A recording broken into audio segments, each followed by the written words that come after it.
When a man steals an ox or a sheep and shall slaughter it or sell it, he repays 5 cattle for an ox and 4 sheep for a sheep. If the thief is found breaking in and he is struck so that he dies, there is no guilt for his bloodshed. All right, so this is dealing with theft. I think we mentioned something in chapter 21 about kidnapping, something like that. All right, so what do we do when we find a thief breaking in? Do we try to preserve his life and tell him don't do it? Or do we tell him that we are watching you, so turn back? Or do we surprise him and scare him away? This text is actually suggesting that, if you actually unalive this thief, there is no blood guilt. That's in chapter 2.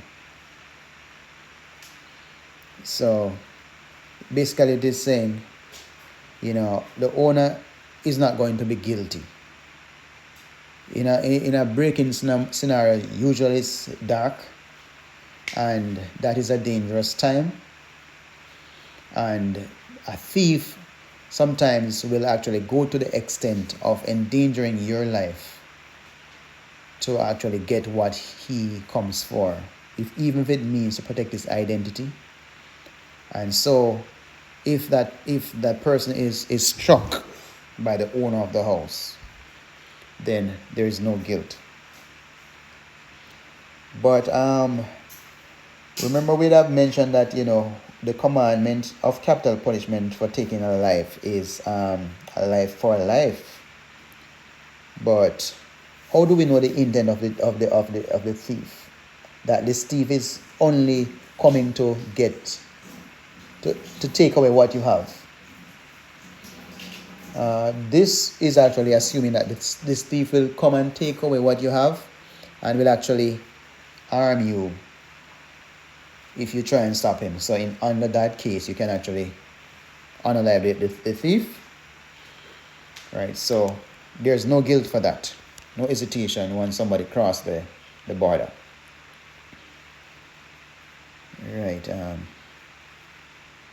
Let's read verses 3 to 4. If the sun has risen on him, there is guilt for his bloodshed. He shall certainly repay. If he has not the means, then he shall be sold for his theft. If the theft is indeed found alive in his hand, whether it is an ox or a donkey or a sheep, he repays double. Okay, so still on the topic of theft. It's like it was a big thing then, and unfortunately it's still a big thing now. You catch the thief get away, but you catch the thief with your animal, your possession. That thief is to pay you double. But it is recommended that both parties come before a judge. I think in verse 8, you see where it says, if the thief is not found, then the master of the house shall be brought before a judge. Well, this case says Elohim, right? To see whether he has put his hand into his neighbor's goods. Right? So some of these thieves will do their thing in night, but there are some what they call a bare-faced thief, and these will try and do it even when the sun hot in the bright of day. They will try to rob from you. Right? If you do that in the day, then and you unalive that thief, then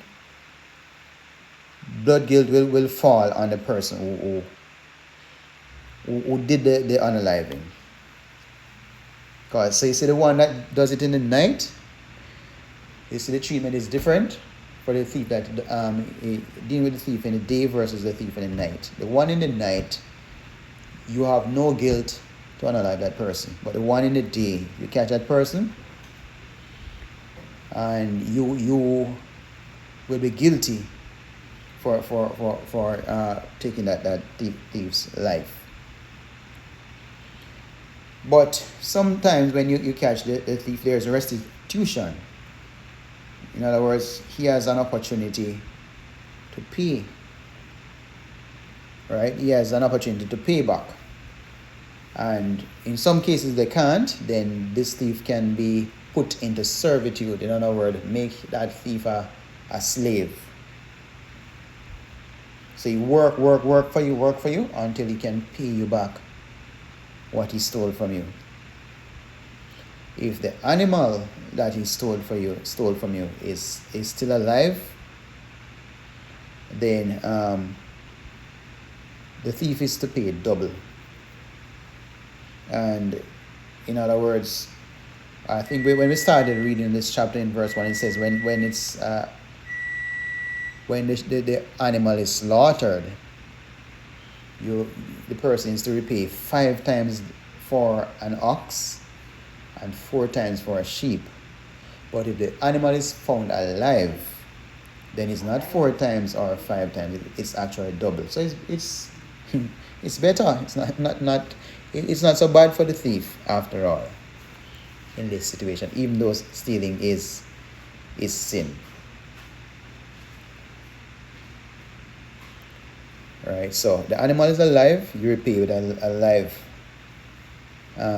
You pay with live animals. All right, so we are wondering now, why is it that there's a difference for the thief that steals after sunrise? And is it really reasonable and fair to sell the thief because he cannot pay? Is it loving? And does the thief deserve to be treated with love?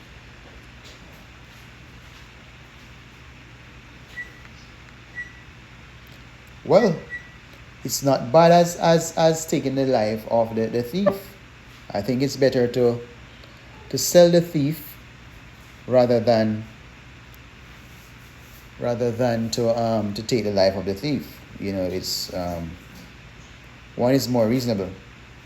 So his repayment is really working, and this aligns with the Torah's focus on restitution and responsibility rather than long-term imprisonment. Because nowadays, when somebody steals and you put them in prison, they can eat 3 square meals a day, and basically you're rewarding them for what they do. So I think what is done today is worse than what Torah recommends prescribes is much better than putting the person in prison and feeding that person 3 times a day to just sit down like that. Right? And it's not so justified to take their life. You know, that doesn't really help the situation or bring back justice and restoration. Sorry, the double payment for the alive animal, it kind of covers the breaches of trust and they cover the claim that the person would have.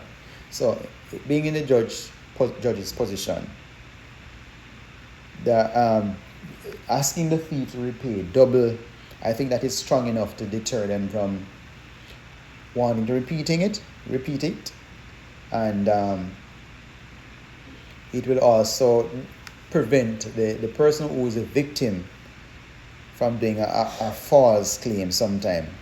You know, sometimes they carelessly handle their property and want to blame people for theft.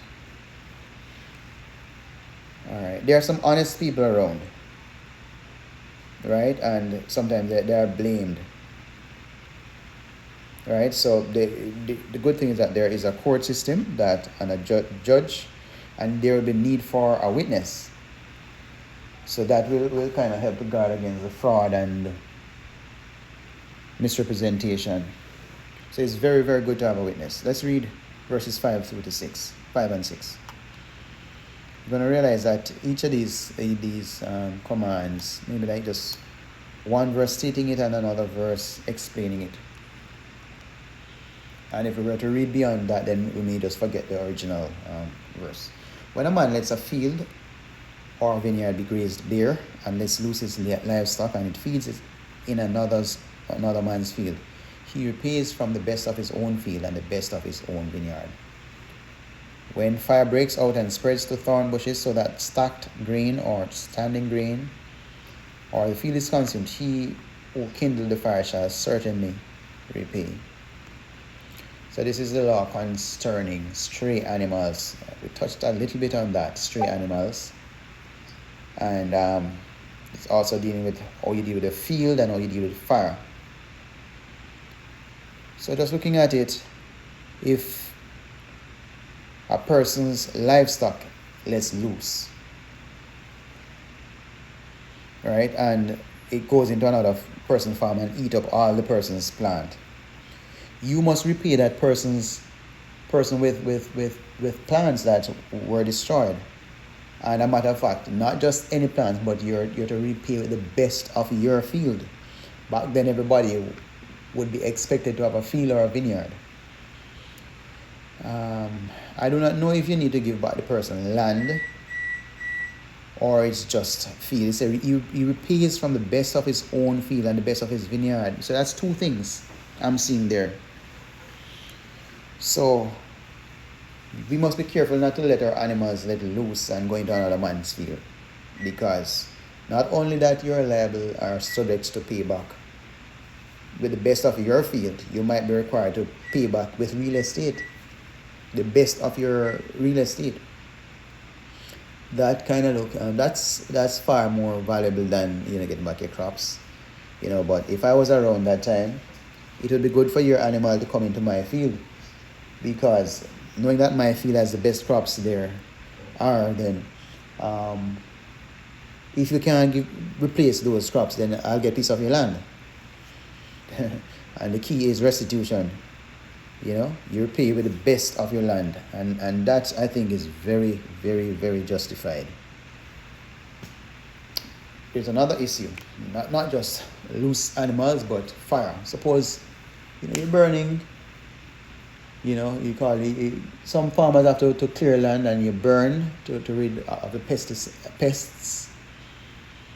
You have a responsibility to sit down and watch that fire until that fire dies out.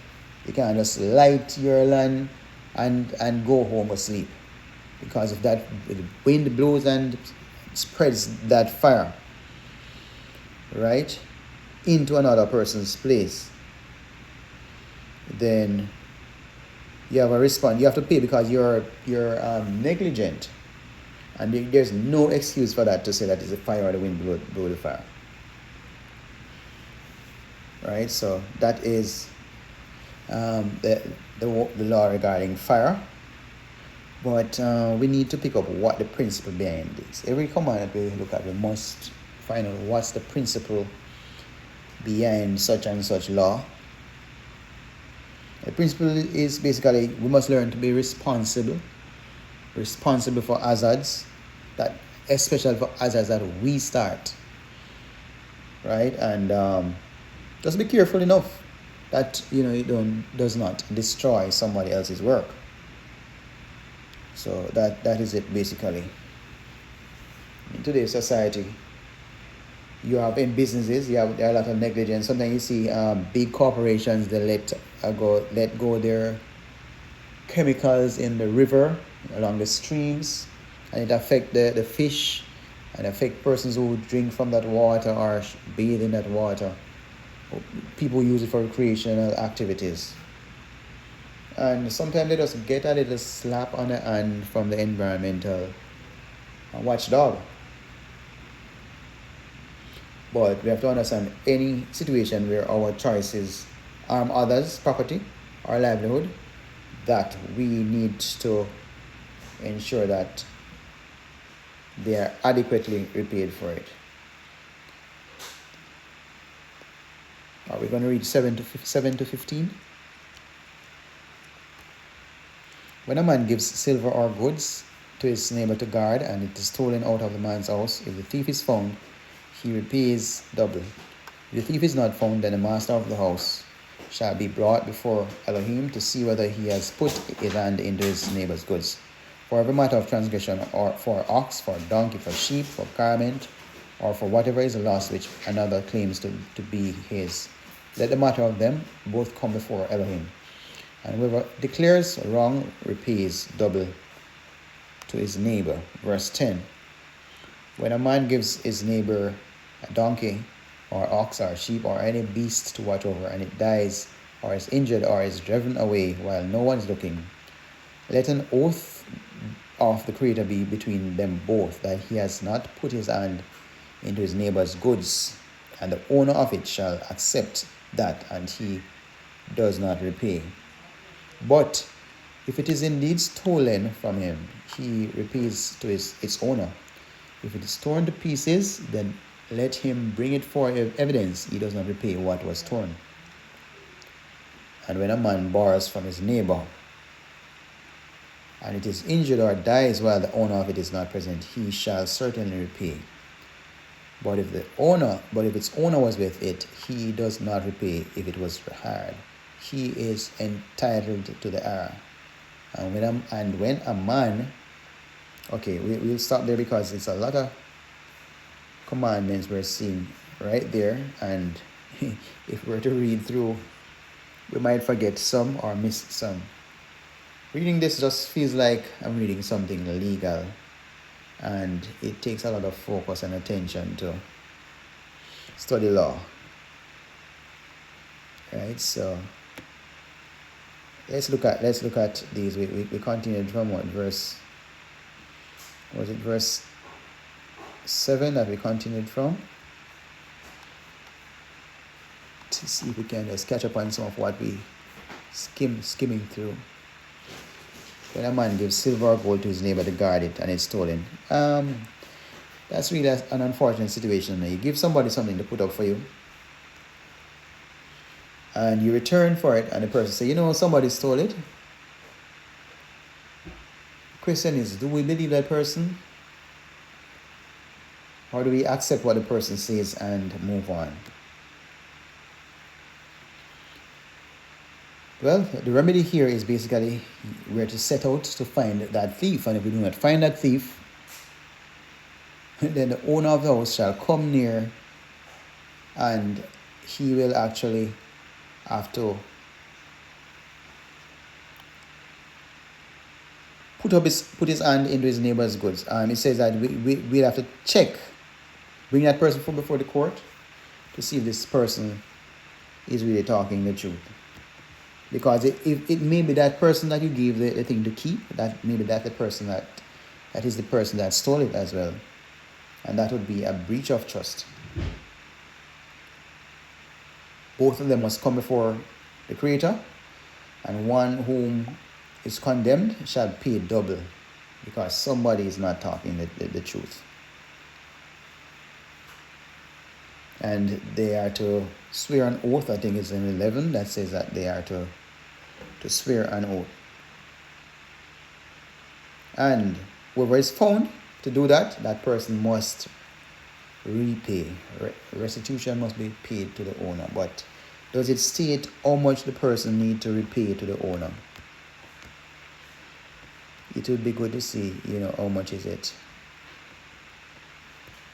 But we have to be careful what I can learn from this is that we have to be careful who we leave to safeguard or safekeep things for. Right? And we have to be careful who we keep things for too. Because they may be the only one that know that you have something valuable, and they send back something to steal it. I heard of the case of the person who went to somebody to rent a car, and that person actually paid somebody else to go and steal the car. Right? The same person who rented the car paid somebody else to track the car and to steal the car from the person who they rented to. No, this is gross dishonesty, and these are the things that happen in society, and you want to always let people come up with these deceptive, cruel ideas. So that's where the matter of you'd have to go to court and to plead your case, and to prove innocence or to accuse the person if you're the person that made a loss. The main thing is that it must go before a judge. All right, what about an animal? You're keeping an animal for somebody. Let it be, for example, a dog. People, there are other dog lovers around. You keeping an animal for somebody and the animal died, or the animal just wanders off and you can't find.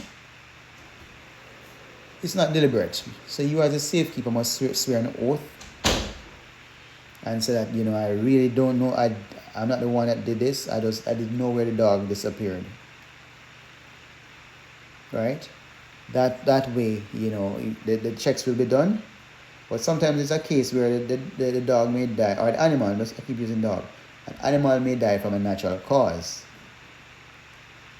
Whoever was keeping that dog must swear innocence, and that person must not be held liable. And that's what we see in verses 10 and 11. But if it's stolen, of course, the person is to make restitution. And sometimes, persons are careless, for want of a better word. And if you were careless, then you should be, by right, you really should make it your duty to guard properly, something that somebody asks you to watch over for you. So that is one aspect of it. What about the matter of borrowing something that is something from somebody and it becomes damaged, or you borrow an animal and the animal die? You must take full responsibility because the thing was entrusted in your care. But there's a loophole for this. If I borrow your car and you're here with me and I scratch the car while you're in it, I do not need to repay you for that car because you are there. So when the owner is present, as we see in verses 14 and 15, right? 15 says, but if the owner was with it, he does not repay. So in other words, it's a matter of whether the owner is there, yes or no. All right, so that's where we're through to 15. And a question here, what does this teach about being a safekeeper?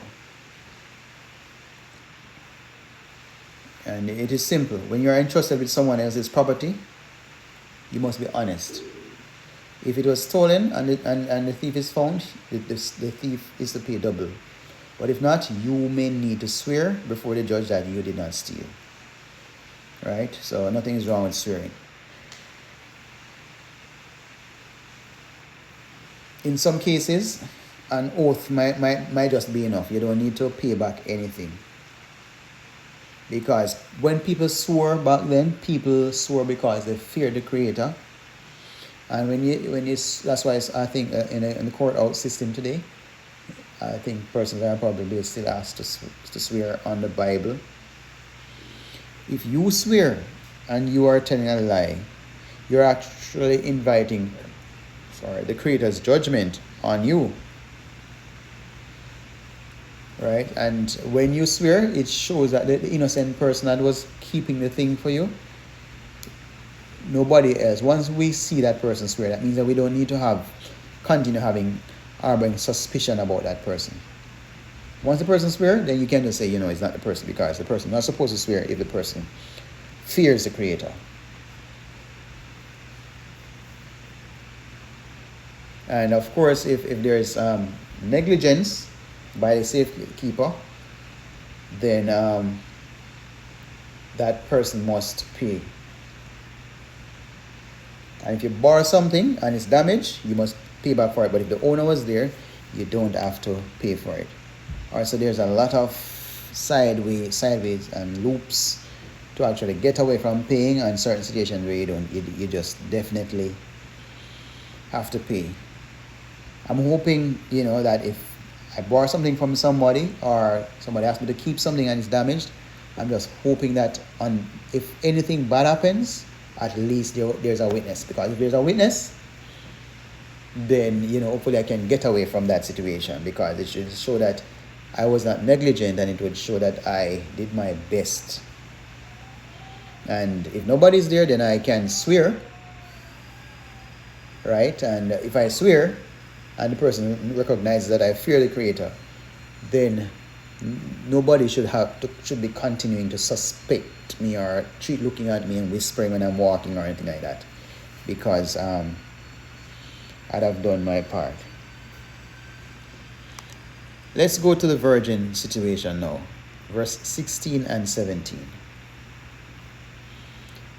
It says, when a man entices a maiden who is not engaged and lies with her, he shall certainly pay the bride price for her to be his wife.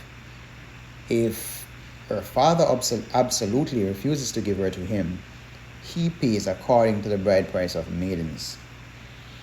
Let me just put it out there. All men want virgins. Right? Excited by the idea of having a virgin. Right? And some will go to the extent of seducing the virgin. And when I say seduce, meaning that they suspect that the virgin is not interested in the advances for intimacy, and maybe use sweet words or make highly valuable promises. What else can be done? Well, no. Anybody else know? All right. In that case, if the maiden yields to the situation, and once they engage in relations, then he shall certainly pay the bride price for her to be his wife. So it's not free. Right? Nothing in life is free. They always say nothing is life in life is free except for salvation. So the father, well, there's this view that is posited that once two persons engage in relations, that's a marriage. Is there a perspective on that? Anyone wish to share? Or more is required? Well, what I'm seeing here is if he enticed her and they committed the act, and the father refuses to give her unto him, then he shall still pay the money, but she can be the wife of whoever her father chooses. That's what I'm getting from it. Okay, so the father... Even though the father is in charge. So even if she fell in love with him and he's not who her father chose for her, he can decide whether or not he will give his daughter to him. Is that fair? Well, but the father decides, Remember when Rebecca, not Rebecca, sorry. You remember when Tamar, Judah and Tamar, yes, she went back to her father's house. You're right, and her father had the right to give her and to whoever he chose, but she was waiting for Judah's son. In the case with David, Saul took David's wife and sold her to another husband because the father has the right to do that. Okay. Right. So the father has the best interest at heart for the daughter. But what about today where the father is not around? Who decides? Is that the maiden decide for herself, or can the mother say then accept the bride price and make a decision? It depends on what area you're in and the upbringing, because in Kingston, some females have no choice, especially in the garrison areas.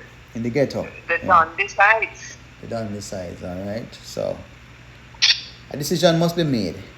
All right, so let's get some other additional reference regarding this. In Deuteronomy 22, verse 29, it says the father accepts the money. The father can accept the money and give the daughter in marriage. Well, so that is the same thing, right? That is the same thing. So, and the father can refuse and still take the money, as you had said. So, why is it that the money is placed on all the organs? Well, it's not organ; it's really a relationship there. Sure, but it says when if the slave eye is damaged, value is put on it. If the ear is damaged or the person is set free because of full value is paid once the person gets damaged on the job. Right here, we're seeing that in the context of this, it was 50 shekels was the price for a maiden. Right? And persons get the idea. I wonder if that's where the people today who clearly involved in organ transfers and sale, if that's where they got it from. People selling organs on the black market, heart, liver, kidney, for transplant and replacement. Right now there are persons waiting to be donated, and I'm just wondering if people will just go. Maybe it has gotten to that state because there is a term, I would give an arm or a leg, so I don't know if that was the case back then. Yeah. And now they upgrade to kidney and heart and other organs, Yes. Well, those I can understand, but on the vagina, people put price on it, millions, billions. It seems like everything was for sale back then. Virgins and ox not for sale. What? Everything seems to have been on sale. So the question should be, what's not for sale? It just seems immoral to me to have to pay for these things. It should be free. If somebody wants to give freely, I believe, but their people's values are different, and so we can't just accept what the instruction says.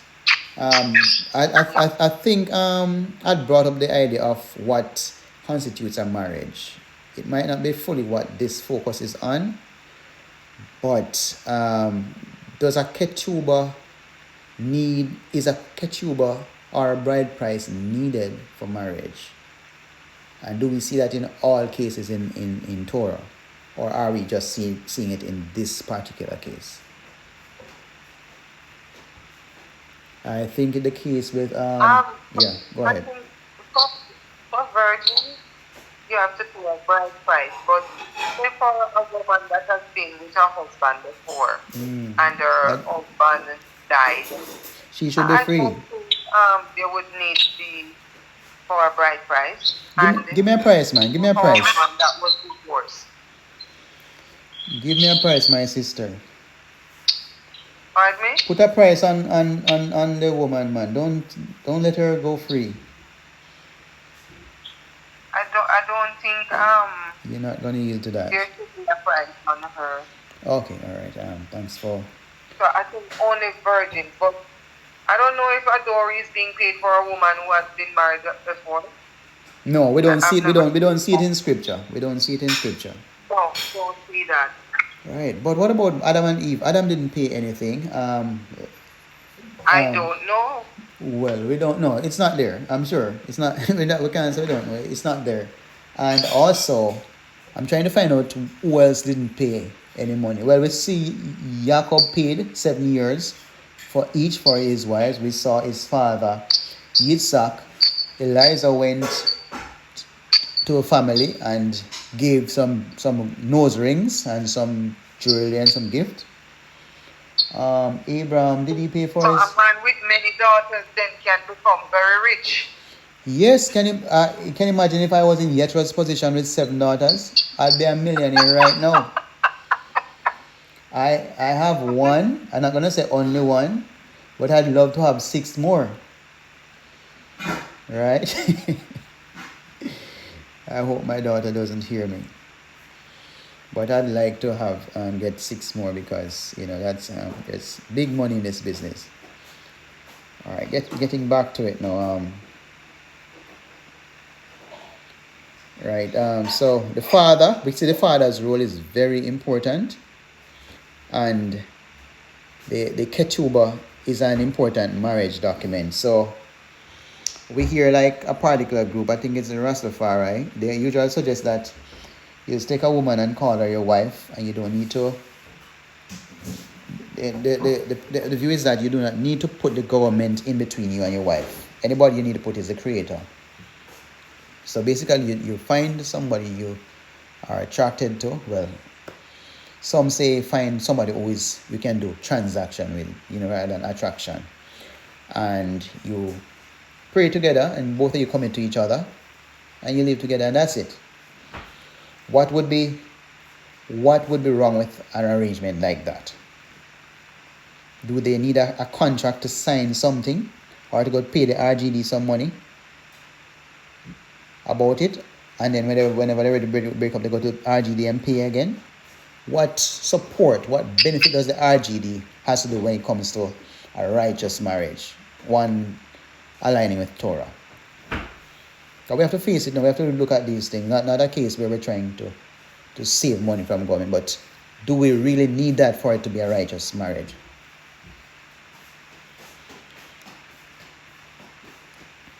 Any view on that, Sister J?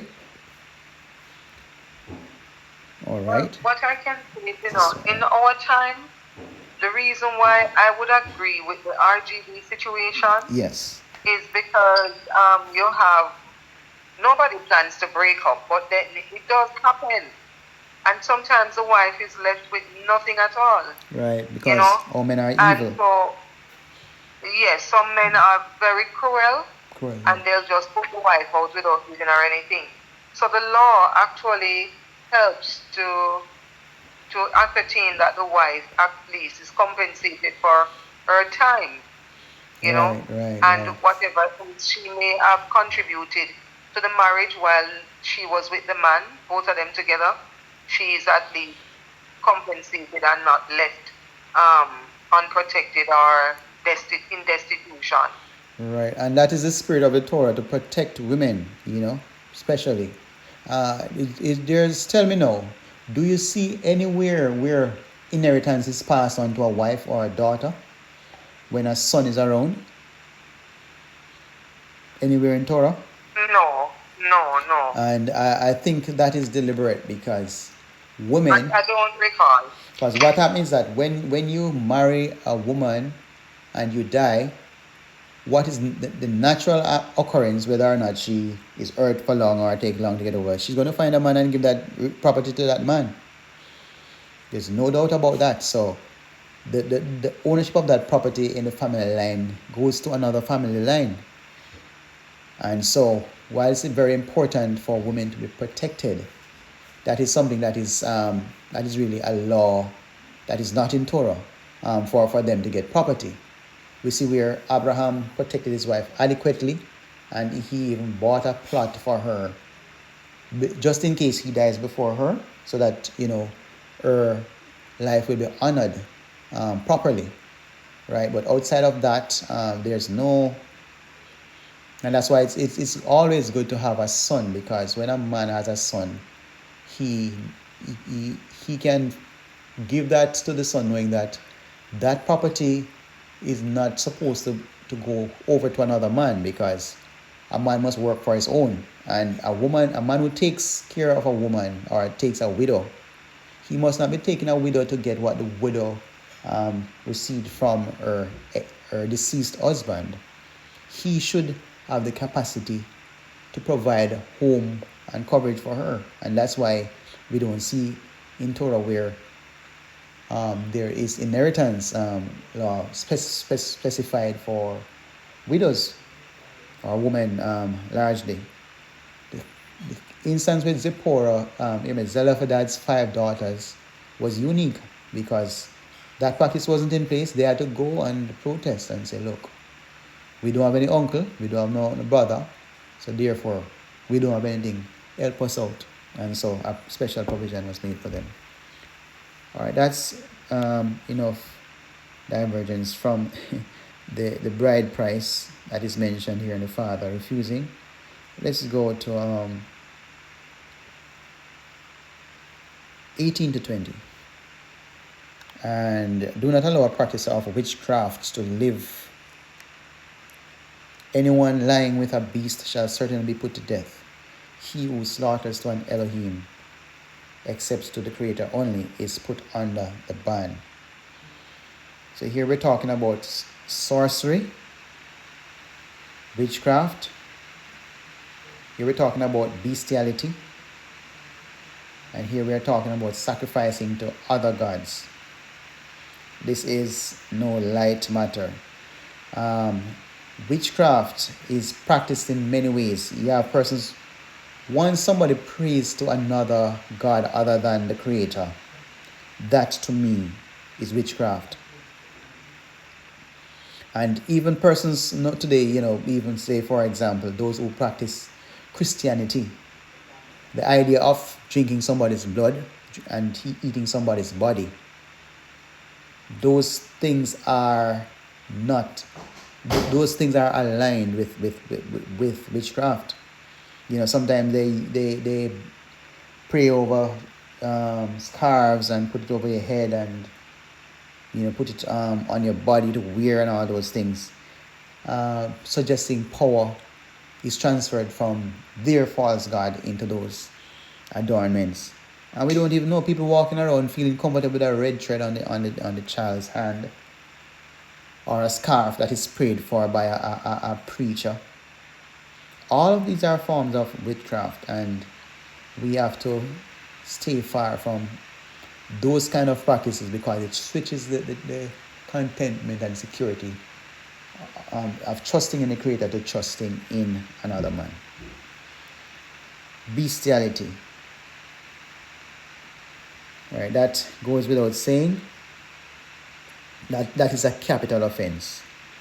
On the matter of witchcraft and spirits, Leviticus 20 tells you that, and the person who turns to mediums and familiar spirits to prostitute himself with them, I will set my face against that person and cut him off from his people. Verse Deuteronomy 17:5 says, then you shall bring out to your gates that man or woman who has done this evil thing, and you shall stone that man or woman with stones to death.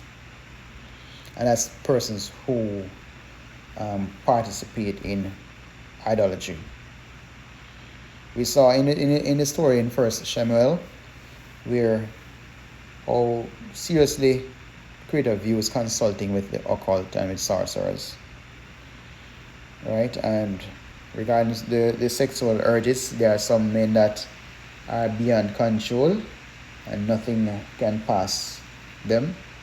And I just believe it's a case where it's some spiritual thing. There has to be some explanation as to why a man would find an animal attractive, or why a woman would find a dog attractive, or to replace that of a spouse. It is overemphasized in Scripture that sacrificing to any god other than the Creator is utterly forbidden, and that will bring destruction. Right? So let us stay and walk wide from these practices. 21 to 24. Any comment on those three commands? All right. 21 to 24. Do not tread down a sojourner or oppress him, for you were sojourners in the land of Mishpatim. Do not afflict any widow or fatherless child. If you afflict them at all, if they cry out to me at all, I shall certainly hear their cry, and my wrath shall burn, and I shall kill. I shall unalive you with the sword. Your wives shall be widows, and your children fatherless. This is like a threat. The Creator is saying, don't cause these people to bawl.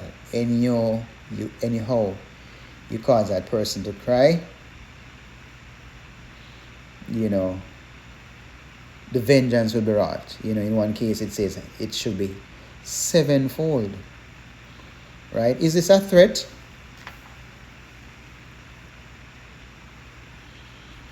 So we have to be careful about the downtrodden, the fatherless, the widow. Right? But there's also something I'm seeing, that your wife shall be widows and your children fatherless. So in other words, why is it that the wife shall be widow and remain widow, and the child should be fatherless? Your children will be fatherless. Is it saying that if you do the wrong, your wife will not be able to marry again? And is it that to say that if you do this such evil, your children will never have a father? Right? Because this is some grave affliction, when you abuse people who cannot help themselves. So we have to be careful how we deal with these people. It continues in 25 to say, let's read 25. Oh, and another thing, we need to remember that we were strangers. It's very important that Israel is reminded that they are strangers. Because when you remember that you were in a position of great need and need for deliverance, then it will spur you to treat others much better. So Israel must never become to others what they were to Egypt, meaning being treated badly. The Creator takes the cries of those people seriously, and He promised that He will surely hear and answer with burning wrath, even to the point of unaliving the oppressor, and so that their families will also taste pain. So when we do wrongs, it move on to our families, our children. Just the thought of that should cause us to want to do right at all times. Right? And that's a message to us today, that foreigners, migrants, widows, we treat them good, single parents, and these people are a direct test for those who claim that they fear the Creator. Right, let's go into 25 to 27. This part deals with loans.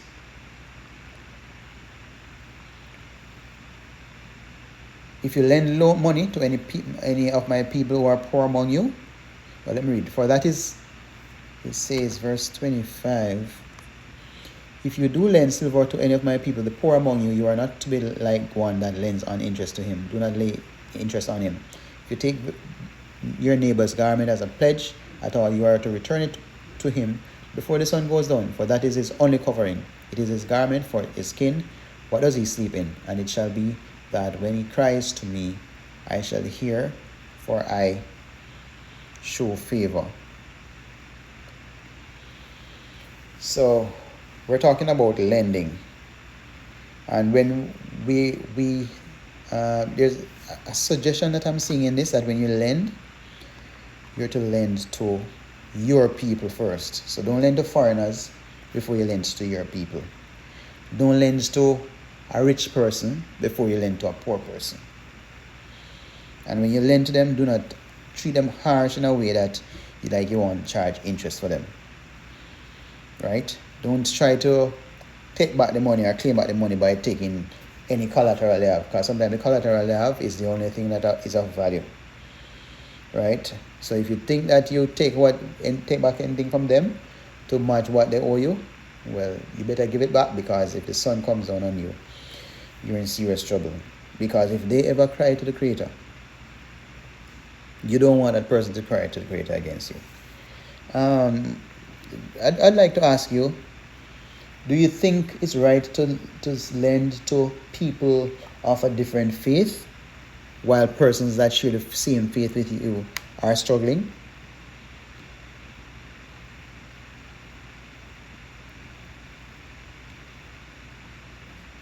Because, you have some persons who will lend a stranger, but they will not lend their family. And you wonder where they get that kind of practice from.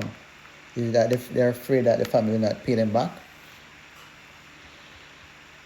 Right, so we have to deal with our brothers first. If we can't deal with our brothers, good. We can't deal with strangers, good. Alright, 28 and 29. Do not revile an Elohim, nor curse a ruler of your people. Do not, when I was reading this, I thought they inserted this in it. Do not delay giving your harvest and your vintage. Give me the firstborn of your sons. Right? You should not revile the Creator, nor revile the ruler of your people. I think there's somewhere in the Greek New Testament that says, servants, obey your master, and anything that your master say you're to do. I don't agree with it. Right? Because what we are it's reflective of the slavery that our peoples went through, and we have to understand that that particular Greek New Testament was written by the same slave masters, and they beat the slaves until they accepted that as coming from the Creator. So we have to be careful. All right, a lot of commands. What other commands we have?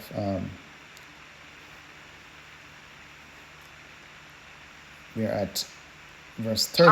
Brother, I want to go back to the part when it says, if your father commit, if your father does, if the man does something to afflict the widow or the fatherless, and you're saying that if this person does anything, then it will reflect on his children, so we are to be careful. But I don't see where the children and the wife are punished. To some extent, it's not like they're punished. This man was wicked and he afflicted someone else, so he lost his life. The Most High killed him.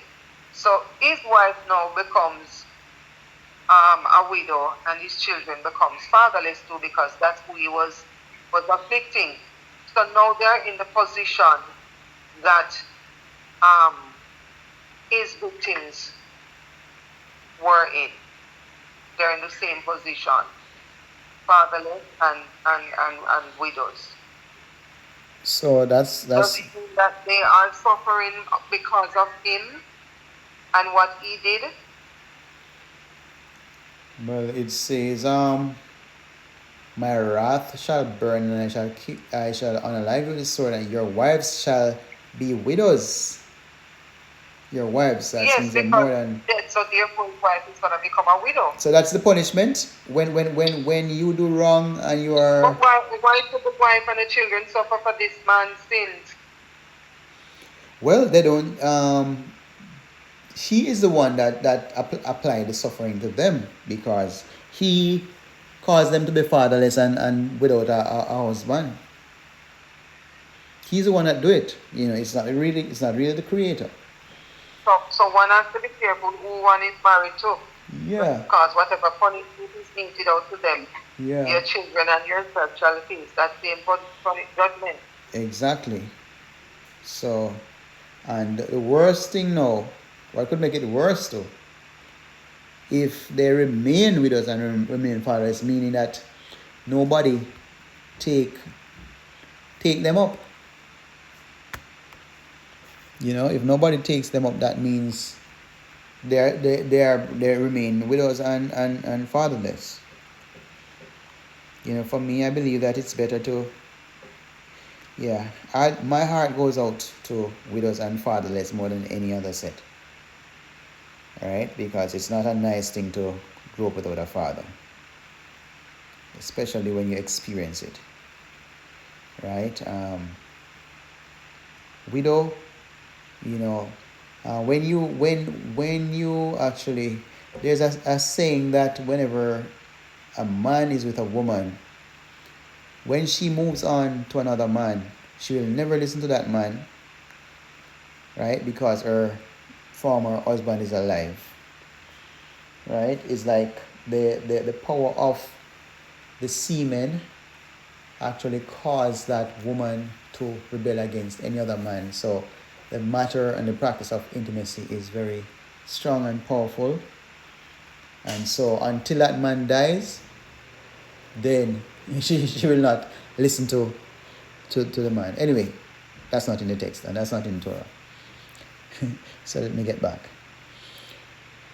Right, but it's very important to know that the relationship, you try to engage in a relationship that one that honors the Creator, and that the person will live a life of righteousness, one that does not abuse the downtrodden, that will cause their family to be husbandless and fatherless.